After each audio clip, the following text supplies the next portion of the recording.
What's up, everybody? It's your boy Steven J, and I'm here with Simply Steve with the fresh cuts, and we're talking about wrestling.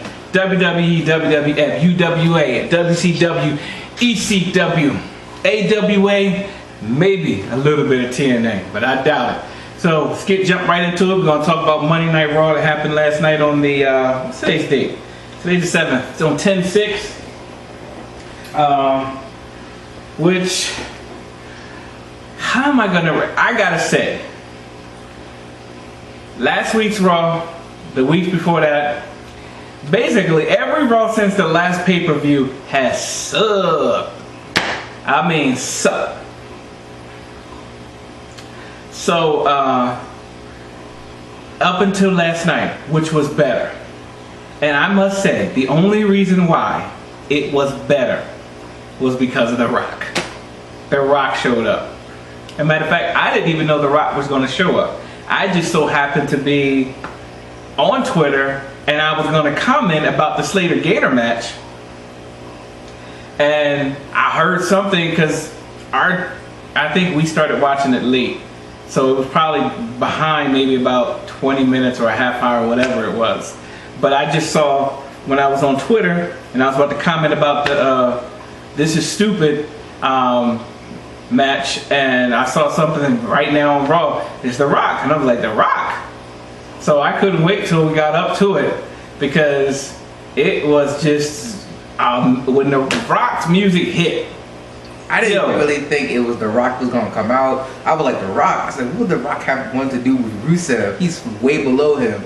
And then sure enough, it was The Rock. But when his music hit, the people in the arena erupted like I haven't seen since the last time The Rock made his appearance before he went up against John Cena, when he dissed John Cena. And it was just all that. So we're going to get right into that. We're going to talk about that. So Raw kicks off with Seth Rollins talking his crap. You know, he's tired or whatever. And who comes out? What happens? Seth Rollins, he said he feels disrespected because of the whole prank that Dean Ambrose poured on him last week with the whole briefcase. I'm eating because I just got off work. Poured on his face, whatever like that. So he's talking about how he loves the attention of being a wanted man, everything like that. Then Cena comes out of nowhere, starts attacking him, but Seth Rollins escapes into the crowd. Dean Ambrose turns up behind him. He starts fighting him. Then Cena gets him again, and then Dean takes out both of them. Yeah. I still like the angle, because think about it. You said Dean Ambrose was doing movies, right? Yeah, he was doing a movie. What was the movie? I don't know what the movie was called. I can't remember right now. Anyway. Can't remember right now, but he was doing a movie. Those two were feuding. Kind of went away because of the whole hit through the cinder block thing. And you thought it was over. But the whole thing, Seth Rollins, I'm trying to get a correlation of who he reminds me of. If I go back previously through wrestling history, that's all wrestling history, who he reminds me of. And maybe I'll think of somebody to see who he reminds me of, but his character is the snake, where he slithers away. They get a hold of him a little bit, and you're like, yeah, they finally got him. But somehow he slithers away. He slithered away from John Cena, got into Dean Ambrose, slithered away from Dean Ambrose, ran into John Cena, slithered away from both of them, still managed to get away. So I do like the character. I do like the move. So him, you sold out, is still kind of like out there, still kind of on fire. It ain't as big as the Yes Chant. It ain't as big as the, whose ice is this on the floor? It's not as big as Fandango's thing. But, you know, it's still out there. He's still relevant. I'll say that. So the way they're going with it, as far as him getting away, mind you, I think he's a great competitor. I'm trying to think. His match with Dean Ambrose, to me, I got so much respect, gained so much respect for him as a competitor. When he was with the Shield, I didn't really have that much respect for him until he went up against Evolution in those last 2 matches that they had before they actually broke up. That's when I got respect for Seth Rollins. Before that, he was just, I figured that he was going to be the one person of the Shield that just went away because we don't have anything for him to do. You know, everyone thought Dean Ambrose was going to go heel because that's what it was leading on to. You know, Roman Reigns was going face because the crowd loved him. Seth Rollins was in the middle there. So I guess I kind of see why they kind of went with him. And I got to say, he filled the roles pretty good. The match he had with Dean Ambrose, excellent match. The match he had on SmackDown months ago with Dolph Ziggler, great match. I want to see him fight some other guys to see how he does. I would love to see him go against Cesaro or not Jack Swagger. He sucks. But somebody like Cesaro, maybe Sheamus, maybe Kofi. About Ryback. Not Ryback. Ryback needs to come back, and hopefully he comes back. I'm glad he's hurt because hopefully he comes back as old Ryback. Anyway, but I like the move that they're doing with Seth Rollins. Yeah, when he was in the Shield, I was always kind of leaning toward Roman Reigns because one, he's related to The Rock. I'm like, okay, so if he's related to The Rock, he can bring out something, do something good. Seth was the forgotten Shield, and Dean was just that crazy guy, so you ain't really gonna forget Dean Ambrose. But Seth, just as much as Dean does good as an anti-hero, Seth and his stop calling him that. Huh? What? He's not an anti-hero. He's not a face. I'm sorry. He's not. What do you want me to call him then? Dean Ambrose is a face. He's not a face. He is a face. He is a face. He's not an anti-hero like Stone Cold was. I'm sorry. I'm not comparing him to Stone Cold. Okay, I'm not comparing him to Stone Cold either. But those guys on Bleach Report, I can't think of your name or think of your show. I heard what you guys said about Dean Ambrose. Totally 1000% disagree that he reminds me of Stone Cold. I'll tell you the one thing that reminded me of Stone Cold was last night when he comes back and he has to catch up in mustard. He sprays it on Kane and Randy Orton and runs the cart into him, then jumps into the ring. That kind of similarly reminded me when Stone Cold drove the beer truck in and then sprayed The Rock and Vince McMahon and Shane. That's what that actually reminded me of. But Dean is not an anti-hero. When the man comes out, he's a face. Everybody likes him. He's a bad behind, and we still like that. They go. He's a rebel. He's a lone rebel. He's a lunatic and stuff like that. But we still like him. Kind of like I'm trying to think. Kind of like Ryback. When Ryback came, Ryback was a face, but he was a bad guy. Oh, don't mess with no Ryback. He'll put you through a table, whatever. Dean Ambrose is that. He's not an anti-hero because, again, I can't say he's going against the authority because technically he's not. Because he's not. When it was Stone Cold, it was Stone Cold and Vince. Stone Cold and Vince. Vince would send a henchman to get Stone Cold. He would send The Rock to get Stone Cold. He would send Shane McMahon. He would send the Two Stooges to get Stone Cold. Triple H is not doing that. He's not doing that, other than when they put him in the room last week. But other than that, it's not a one-on, kind of like how Daniel Bryan and Triple H was a couple months ago before Daniel got hurt. I don't see that between Dean and Triple H, so he's not an anti-hero. He's a face. Well, whatever role he is, he does a pretty good job in. I would agree. And Seth Rollins does pretty good what he does with the whole heel turn and joining the authority.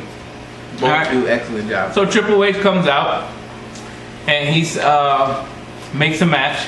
He puts him in the 3-on-2 handicap match, which I'm glad he didn't put him on a 2-on-2 because, I mean, how many times we got to see Ambrose, Cena versus Kane and Randy Orton?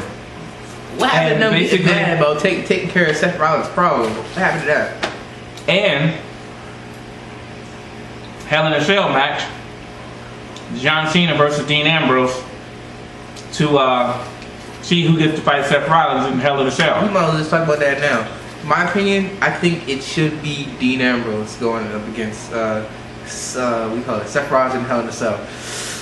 Cena has a tendency of not letting the upcoming guy win, but in this case, I think he has to. He has to let Dean Ambrose get him first, because technically, from his point of view, do we see where Cena's coming from, why he wants to get Seth Rollins? Yes. He had Brock Lesnar beat. He was going to win. He didn't. Well, he wasn't. Well, that's what it seemed like to everybody, okay? It didn't seem like it to me. Whoa. He hit him with like 4 AAs, and he didn't look like he was about to kick out. He wasn't going to tap. He didn't even look like he was going to tap. No, he wasn't going to tap. I'm talking about when he hit the 4th AA, and he was pinning him. Well, he says that he was going for the win. He was about to win. And then Seth Rollins comes out of nowhere and stops all of it. I saw the interview last week with him and Michael Cole, and he was like, that's just stupid of Seth Rollins. He was like, you know how hard it is to try and take on someone like Brock Lesnar and beat him down. You know how much effort that takes. That takes way too much, and it's just hard. And see, that's the game. That's the whole point. Reason why I don't like Cena. And he was like, because he didn't beat Brock Lesnar down. And he was like, if he had waited after the match, like say I would have won the title and then come and cash in, I would have been okay with it. I'm not mad that he tried to cash in his money in the bank, but I'm just mad that he interrupted the match, because I was going for it. I was doing it. I was going to beat Brock Lesnar. He was not, and I don't think he was. So let's not even go there and say that that he was, because he wasn't. Okay, well, let's just say for somehow, some miracle, he was gonna do it. Hey, I'm the guy holding up a sign in Chicago a couple years ago. If Cena wins, we riot. Well, here's my question. If you were about to win something and then somebody come and cost you that win, but you don't know. Brock didn't. Okay. Again, if Brock, it would make more sense if Brock was like this. Well, if he was like this, acting like he was about to tap, and then Seth Rollins interrupted. Okay, then you can run that argument. Brock was just like this.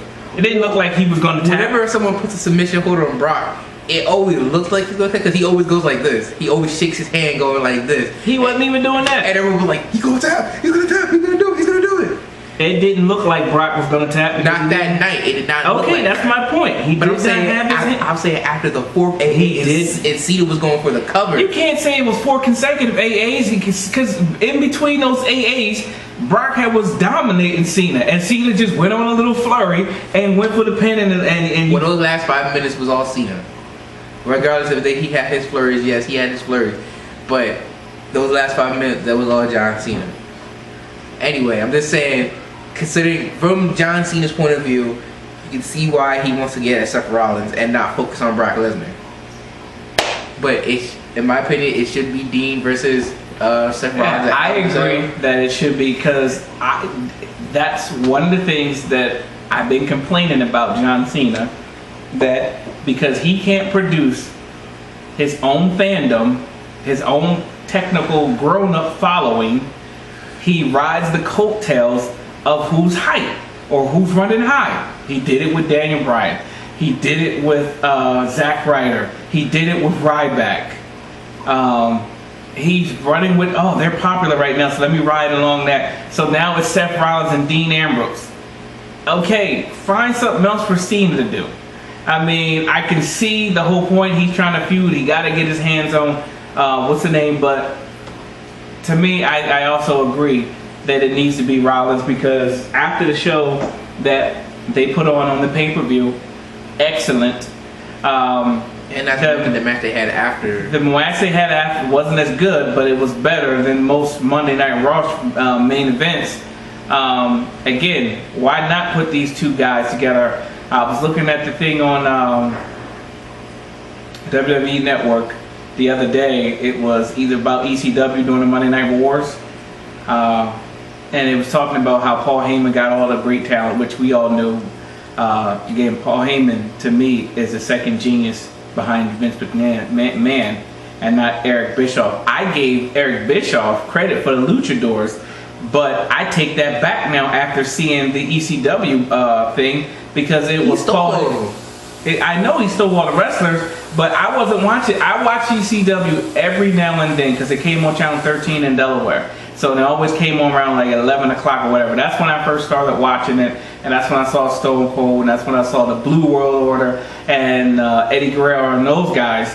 But they were doing the luchador match, and I mean, I will say Eric Bischoff put it on the limelight because ECW wasn't worldwide at the time on national TV, but that will be the only. But it's not something that he came up with and did. He just took what Paul Heyman was doing and was popular in Philadelphia and the tri-state area, Philadelphia, New Jersey, and Delaware, and he made it famous. But the last point about the ECW thing, think about it. Paul Heyman was on a network, a cable channel in Philadelphia, and somehow garnered national attention worldwide in the United States for his wrestling company. Well, made it to a pay-per-view. Yeah, Vince gave him money. Because of Vince. Vince gave Vince gave him money. Yeah, so he but could Vince go on air. invested not for him to go on air. Paul already had money.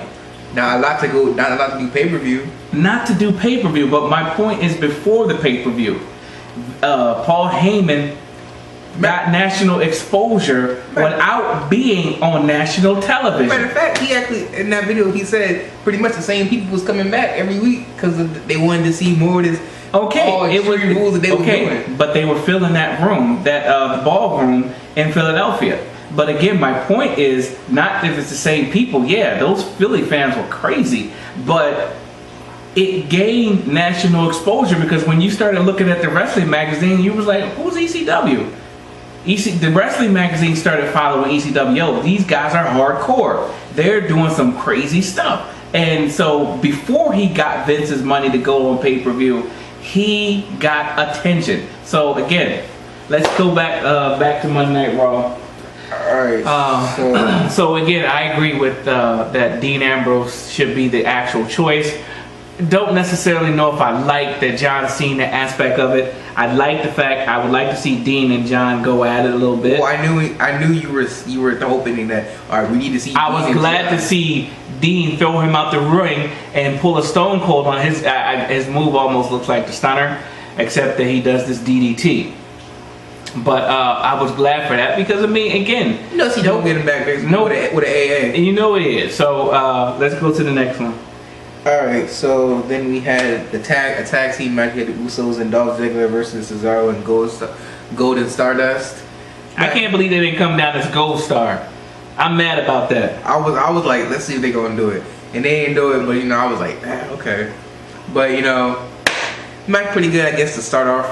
The first match of Raw, I guess, was pretty good. Started off a lot of action packed, whatever.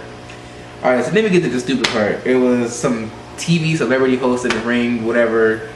I don't even know what they were talking about. They was just doing whatever, and they was in there with Adam Rose. So, what? The TV host, whatever, that was on Raw, and they was in the ring with Adam Rose. Okay, they was doing the Susan G. Komen for breast cancer awareness. That's coming up. So, big old shout out to WWE for doing that for the third year in a row. And God is a healer. Alright, so then we have Bo Dallas and Mark Henry. Bo Dallas get beat the whole match, and he ended up winning again by count out this time. Mark Henry was going to go for a World Strong Slam on the table, but got counted out. So now, tonight on the WWE Network, I don't know who won, but it was Dolph Ziggler versus Bo Dallas for the Intercontinental Championship. Bo Dallas won the Intercontinental title. No, it's for the Intercontinental title. Oh. I was just hoping that he wouldn't win. Bo Dallas doesn't win. He's going against Ziggler. He better not win because the stupid thing that they're doing now with him and Mark Henry is just like, whatever. Mark Henry better interfere. I mean, who didn't see that? Stevie Wonder saw that coming. Mark Henry dominating him outside the ring, knowing full well Bo was going to run in before the count. Come on. Alright. That's just dumb. It's... So, next. Cena and Dean was in the ring. They were trying to fix whatever issue they had so they could focus for their handicap match tonight. And Dean was like, I forget you, good luck. And he left. Got on the train, literally got on the train and left. And brought back a hot dog cart. So then we had Summer Rae versus Brie Bella, but I skipped that. Then we had Tyson Kidd versus Jack Swagger on Raw. First time Tyson Kidd wrestling in a match on Raw in a while. Jack Swagger ends up with the win, making him tap out to the picture lock. What? Tyson Kidd versus Jack Swagger. And I feel sorry for Tyson Kidd. I know the angle that they're trying to do, that he's a loser, his wife is more popular. They call him Natty's wife. Natty's wife and stuff like that. Or husband, whatever. You know what? I could see him becoming a heel. If he was a heel when he was with a tag team with his cousin. Well, not his cousin, with British Bulldog's son. But if he goes heel, which I think he should. I think he kind of was, because he did hide behind his wife and use her as a shield. And who didn't do that? Macho Man did that with Miss Elizabeth. All the greats that had a woman manager, they hid behind their managers or use their manager as shields. So I mean, I think that if he goes heel, it should be good. All right. So then we had the Roman Reigns interview. He's basically just like he's doing a lot better, and that he's walking a little bit more, getting around more, and that he should be back sooner rather than later. So I'm thinking, I read somewhere that he might be back by TLC, somewhere around there, but I think he just stick it out and wait for the Royal Rumble. But we'll see. Who? Roman Reigns. Yeah. He's out of the picture. I don't care. Although I wish him a speedy recovery. Then we had El Torito versus Mini Gator, aka Hornswoggle. It was funny. I love the fact that the WWE Universe chanted, "This is stupid," and I was like, and even Jerry was like, "What? What are they saying?" And they were trying to allude to it because it was stupid. I implore all the WWE Universe that when you see stupid stuff like that, chant, "This is stupid." Hopefully that sends Triple H a message, and those guys say, "Come on, Hornswoggle and the Bull Boy again. Come on, this is stupid." No, they going back to their old ways. It's just like 3MB all over. Except you got a white guy and a black guy now, Slater Gator, and they lost. Obviously, they don't know what to do with the Los Matadores. Make them go heel. I mean, come on. Ain't really no point. Tag team division is not really good. No, the tag team division was getting good when they had the Wyatts and they had the Usos. They made it good. They brought the tag team division up to the lights that we hadn't seen since the Dudley Boys, the Hardy Boys. Who else was another tag team during that time? That was Edge and Christian was all tagging and going back and forth, battling back and forth in table TLC matches and stuff like that. They wasn't as good as them, but this tag team division was starting to come up with the Wyatts and the Usos, and with the possibility of Big Show and Mark Henry tagging, and you got the Los Matadores, and you had Ryback and what's his name? Curtis Hart. Who else was another tag team? El Goldust and Stardust.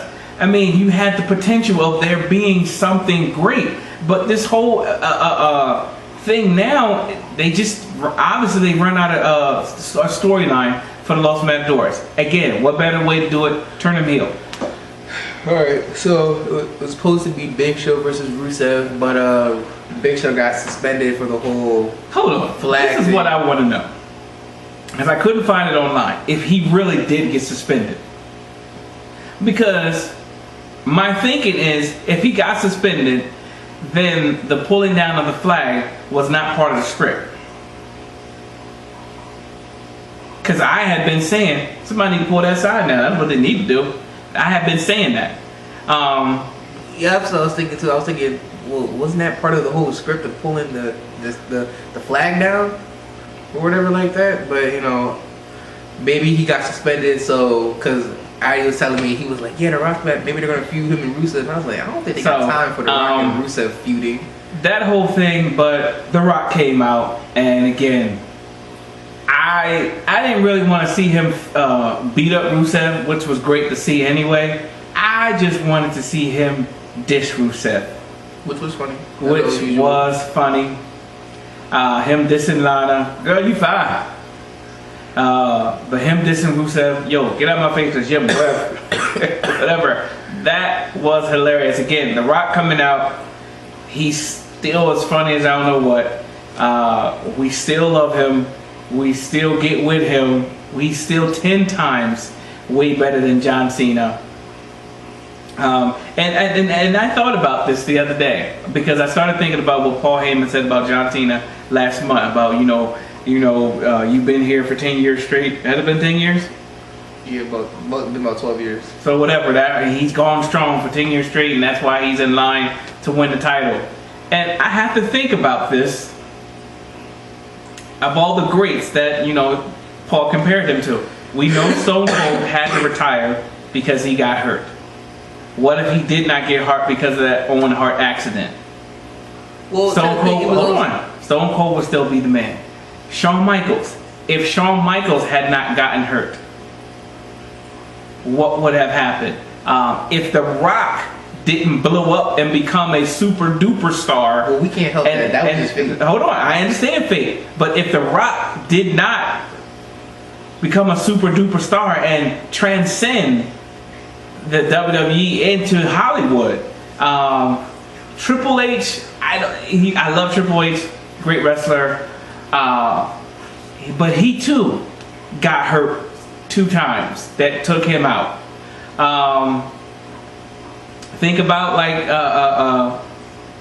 I go Ric Flair. Ric Flair was going strong, but after looking at it that way, as far as if Stone Cold didn't get hurt, if Shawn Michaels didn't get hurt, if The Rock didn't leave, if the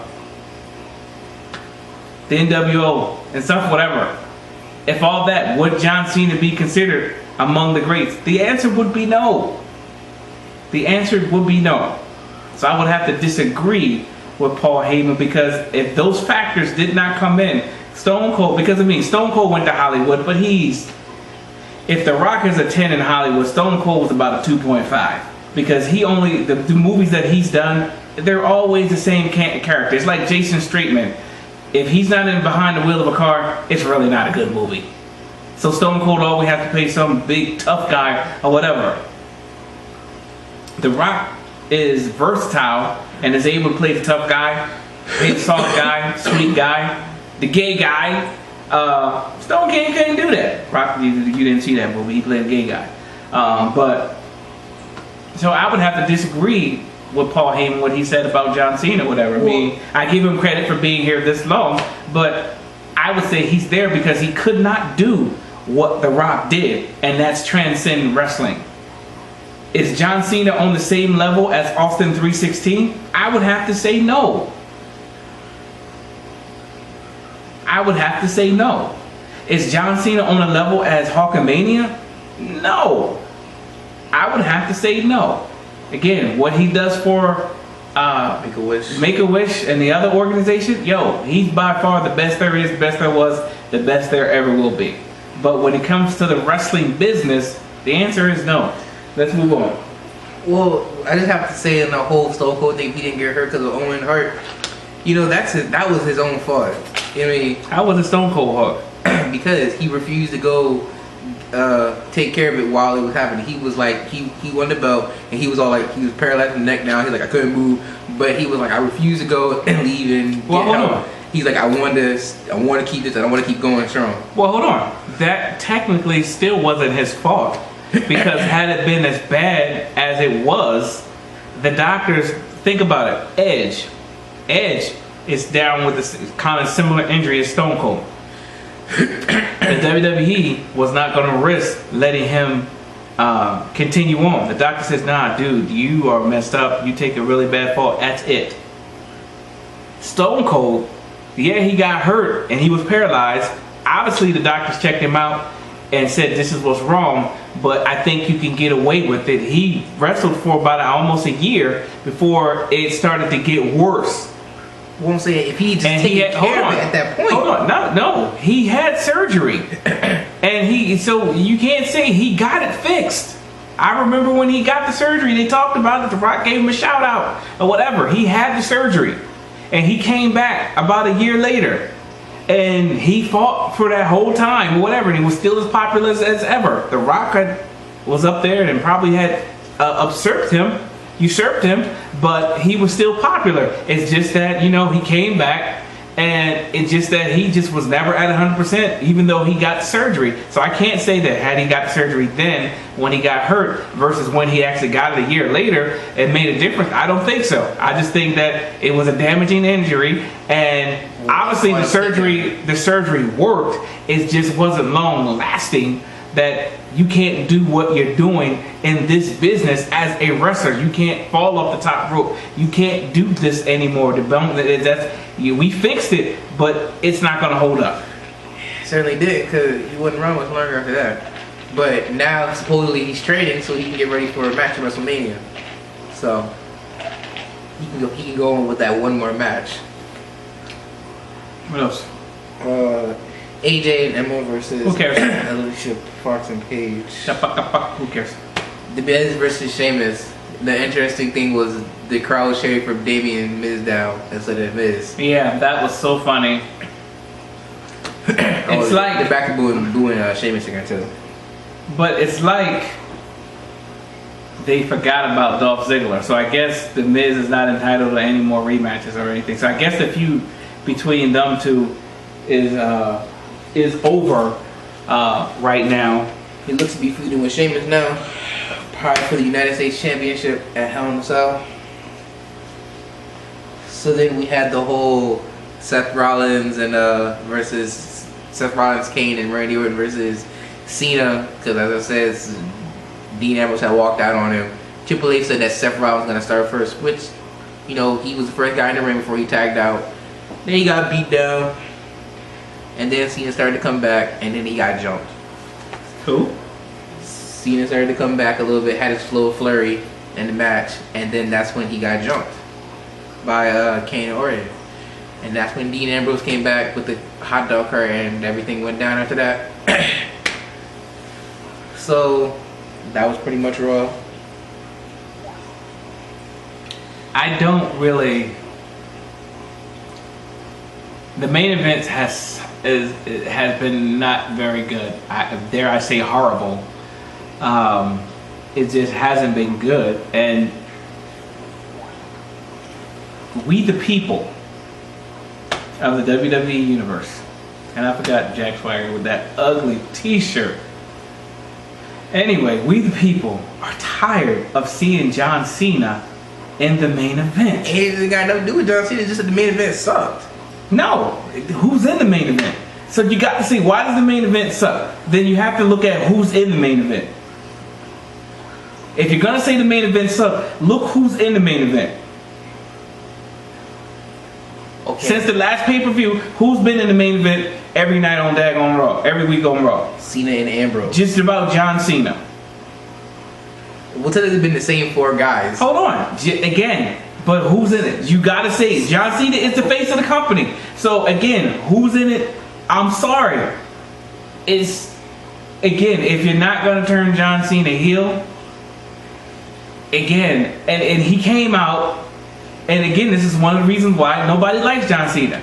Because he disrespects the fan. He comes out and he says they're booing him and whatever, and he goes, "Oh, thank you, Brooklyn, for that warm welcome that you gave me. I appreciate it."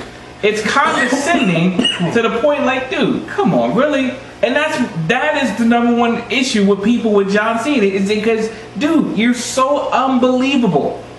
I can't take you as the superhero. I can't take you as the guy that's just above a reproach. I can't take you as the guy that's not bothered by the boos. I can't take you as the guy that you're the superhero. I can't take you as the guy who's the heel. You just, come on. Well, if he was heel, people would believe him. I don't even know if he would do it there. He would do it right. Because he would probably still be John Cena. No wonder he would still be Super Cena. No wonder they say he can't wrestle. Well, because you don't see any technical ability whatsoever. I did forget to mention there was another thing on Raw. about the Wyatt family, and this time Bray Wyatt was saying he's gonna let Eric Rowan go. And we talked about this last week, and I still have the same opinion based off of what we saw. So what Bray Wyatt? Well, first of all, the talk was, oh, he's letting Luke Harper go. So that means Luke Harper is going into single action. Well, does it mean that now because he's let Aaron Rowan go? Eric Rowan go, and he says you're released. So what does that mean?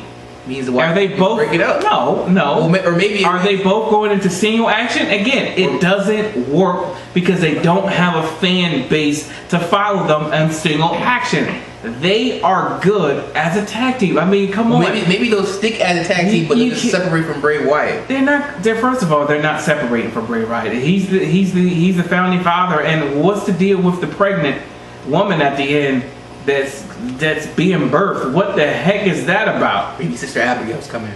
Probably. Maybe a new member of the Wyatt family. That would be dumb because that would just go take you back to Hillbilly Jim. Well, he brought his dumb cousin Phineas, and then he brought his little dumb sister and supposedly whatever, and all that stuff. So, I mean, hopefully they're not going that route. Again, they need to keep the Wyatt family as is because that's what they love, the whole dark mystery. Your boy, Adi was telling me on YouTube that, you know, Bray hinted at a thing between him and Sting. Now, that would be interesting to see Bray Wyatt versus Sting. First of all, Bray Wyatt reminds me of The Rock, and the way that he reminds me of The Rock is his mic skills. Dude is a genius when it comes to his mic skills. First of all, even with The Rock, they was saying that you couldn't script what The Rock says.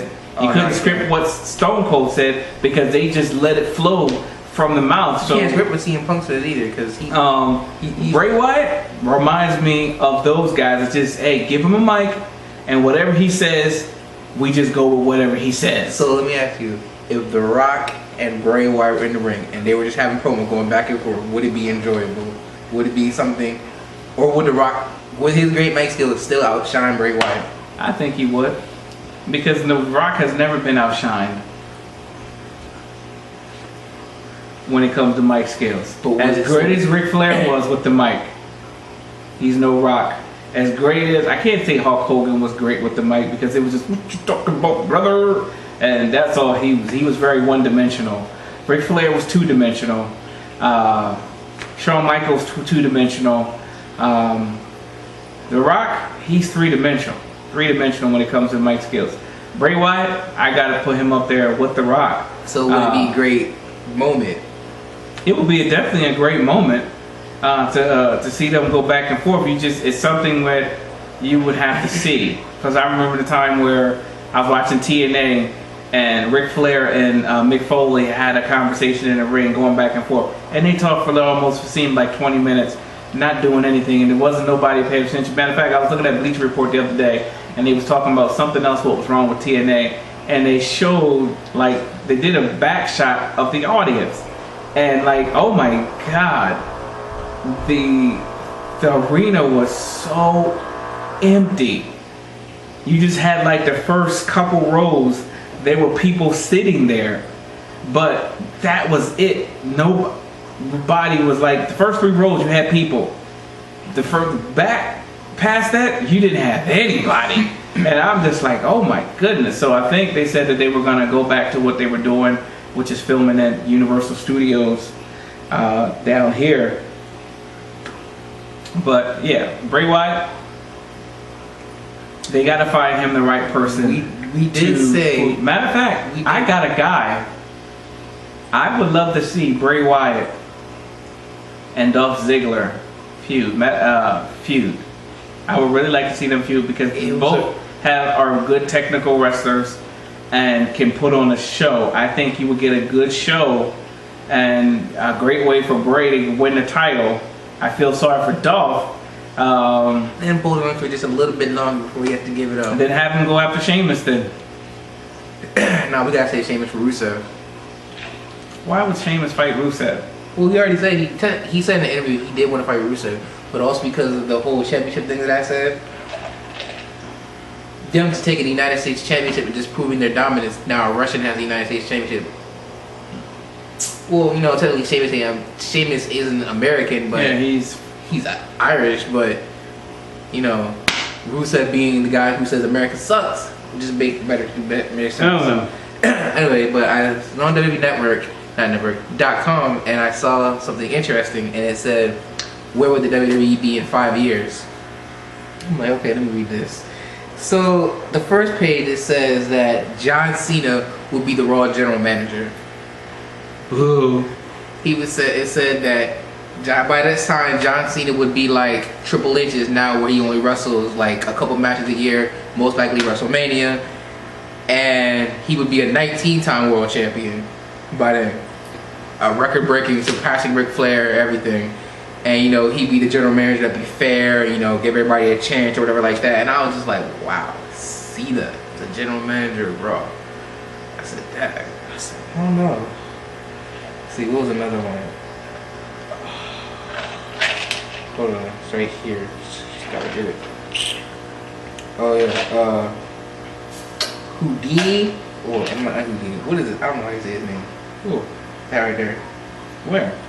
I think that's Hideo. I think that's the guy. They changed Kenta's name or something like that. Or like that. Is that Kenta? Why would they change his name? I think that's him. Yeah, it looks like Kenta. Hideo Itami will be Mr. Money in the Bank.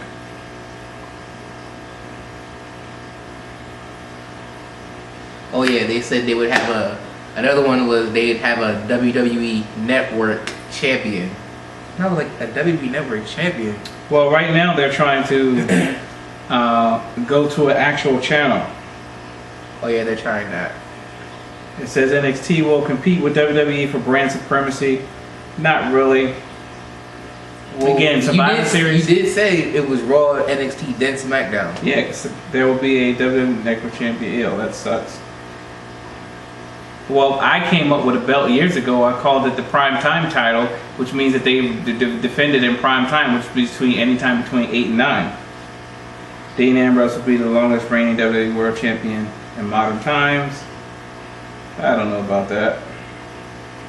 When young guns like Seth Rollins and Roman Reigns and Bray Wyatt, WrestleMania will be held in China. I can see that. You know they're going to get 1 million people in there.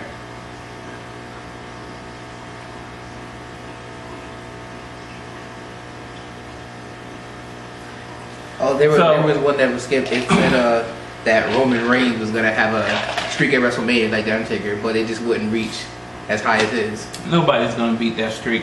It would take 20 years. Who has that time? Well, Who has that time? You have to be really dedicated in order to have a streak. 20 Well, you gotta have that longevity to be able to do that. And 20 years, as the way that these guys are getting hurt because of the moves that they're taking, I don't think anyone will ever top that streak unless they do what Undertaker did, and with the last 5 years, do 1 match a year. That may be. Speaking Taker, he was at a Comic Con convention or something like that in Texas or something like that. As an interview went out to him, and they was like, "You gonna see me at WrestleMania 31?" And he said, "Never say never." So I don't know what that means. That means no.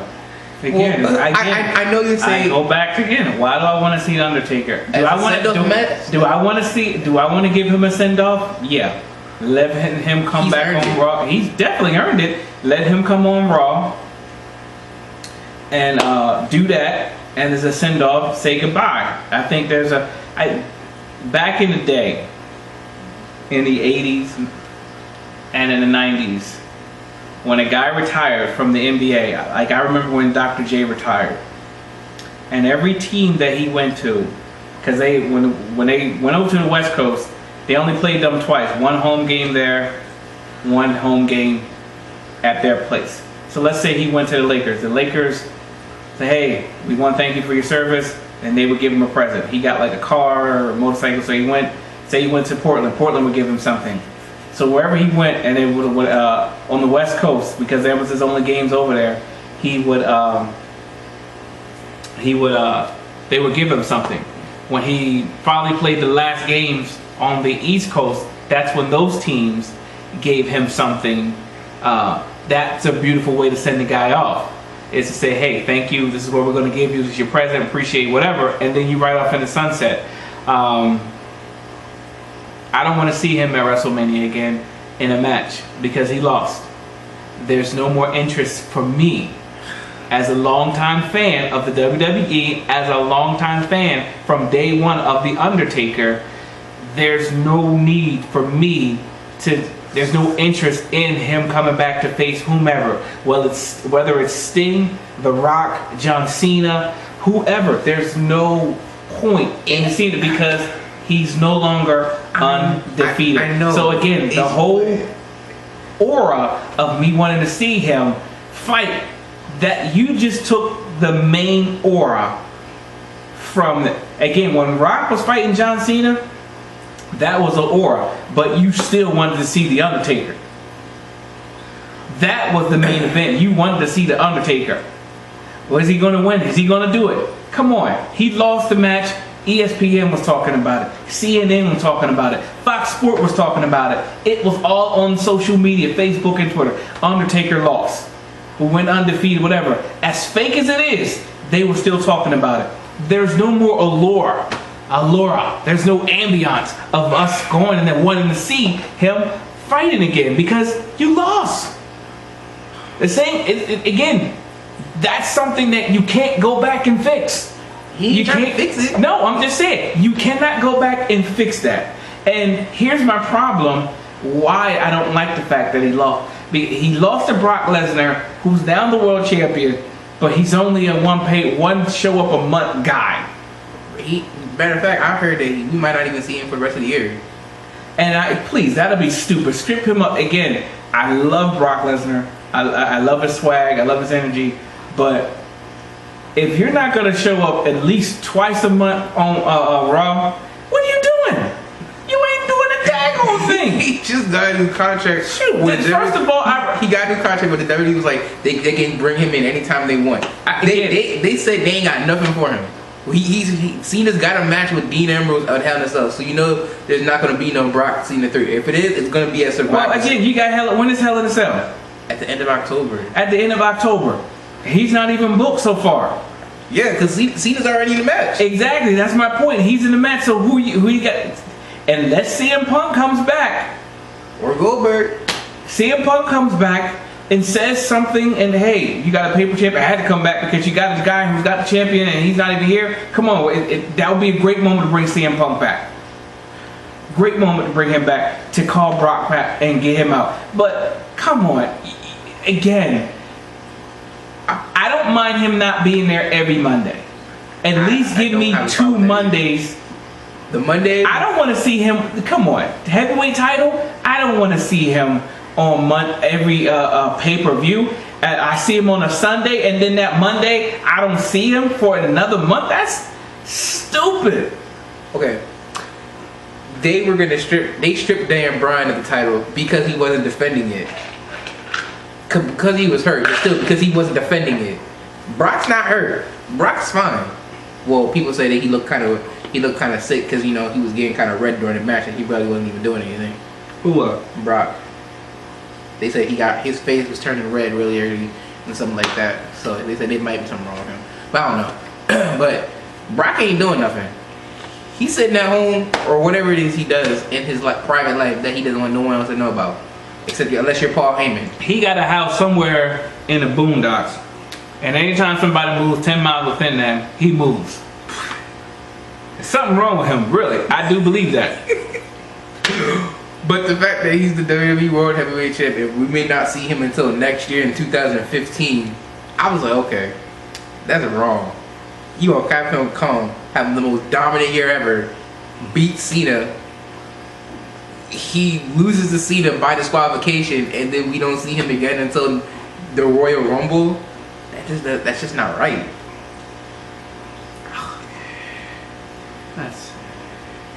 But yeah, back to the whole tick thing about you saying because the streak's gone. I get your point, but if we ask a lot of people who are wrestling fans, they're gonna disagree with you. They're gonna go, "Oh man, it doesn't matter. He has a streak now. He's about to retire. I wanna, whether he's gonna win or lose or not, and his send-off match. It's just the fact that he's there. I don't want to see him as a send-off match because the send-off match is a loss. who he already loves. That's what I'm saying. The send-off. That was his send-off match. He should have came on Monday Night Raw the next day like Shawn Michaels did. Concussion. Well, again, he still had ample enough time, and they did do something. I saw a promo with the Undertaker in it. Was it the? I don't know if it was the promo for the game or what, but I saw a promo with the Undertaker in it. Had something to do with WrestleMania. But again, I don't want to see Take in WrestleMania. So you're saying you're just rather go on Raw? If you never ever come back, you ain't gonna be fine with that. I'm gonna be fine with it. I would be fine with it. Because hey, look, let me remember you how you was, man. Don't let me come see you in the match. Whatever. So you're saying, let's say he could come back. He just says bye on Raw and that's it. You cool with that? I'm cool with that. Take old, man. I told you. I know he's old. Take is old. Sting old too. He's still trying to fight him. Again, if he was undefeated, yo, that would be just as big as Cena. Sting said it don't matter. That's what he said. No, it don't to matter. me, it does matter because there's again no point. Undertaker can't give you the match that we all want. He can't give you that. The man is taking off a year, and he has one match a year. So let's just say like a boxer, like my nephew Omar. He may take off a couple weeks, and then he's back in the gym because he wants to get his body in shape for when he fights. Take is off 364 days a year. That one day he wrestles on that Sunday for WrestleMania. And you mean to tell me that his body can't sustain a 20-minute or 30-minute match?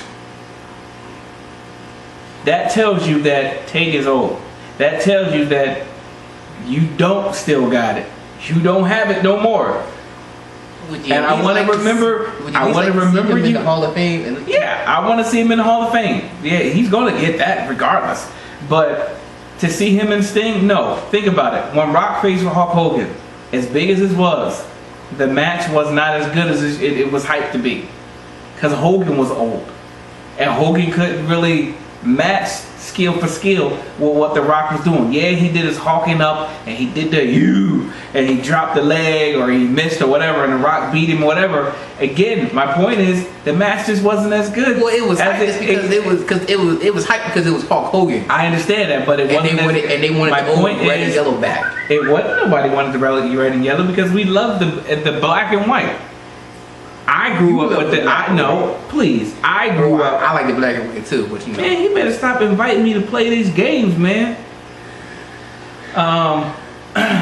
So I think that's just about it.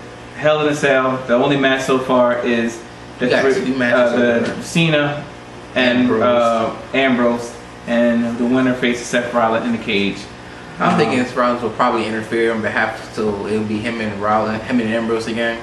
If that happens, I'm fine with that, but we ain't got the network no more, so we ain't gonna see it. Mm-hmm. Personally, I would like to see Brock come on TV, Seth Rollins knocks him out, say, hey, let's start the match. Bam, he wins the title. It's over. Bye, Brock. I don't care. And bring Ryback. That's perfect to bring Ryback back now. I read that today. Bring Ryback back now as Feed Me More. I read it. The guy that you love. I guarantee you the fans would jump on his bandwagon versus because he just didn't fit the whole heel persona. Well, actually, already it said that he could have done it, but it just wasn't. It was just too soon. I mean, people were just, like you said, people were just really getting to start to like Ryback. They were jumping on it. They was with him all the way, and then he attacked Cena, and then the next week he's healed. No, he attacked Cena. We loved it. And everybody screamed, yes, this is the match we want. And then all of a sudden he went heel because he started yelling at fans, oh, shut up, whatever. And then it's like, hold on, dude, we've been cheering you because you're going against Cena. Don't turn on us now. Now we don't like you because you're not playing the heel role. Whether Ryback rules, they went into that. That was stupid. That was stupid. You don't do that when a guy is riding that. You ride him until it rides out. Just like Fandango, you ride that popularity until the wind falls out or runs out of the sail. They didn't do that. They took the wind out of his sail for Ryback. I don't like that. They can, like he said, and like I read, and like I believe, when he comes back, he can get back on that. He can get back on that as a face again and ride back up and finally win his first championship because he's been in W for over 2 years and hasn't won nothing. Exactly. and he deserved to win at least something. So still no word from Kurt Angle, and I don't know what the deal is. I don't like it, so it doesn't look like he's going to be coming back to WWE. Looks like he might be staying with TNA. And I still haven't seen Brodus Clay. I've been looking for videos of him in TNA.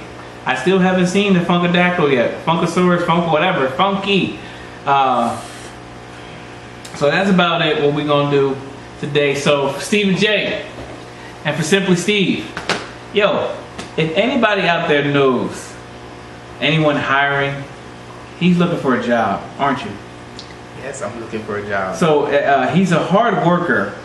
So he's looking for a job in the Poplar, Florida. So if, well, let's just say Central Florida. If you know anybody that's hiring, please mention Simply Steve. Put on the application Simply Steve. And give him his phone number. It's 302.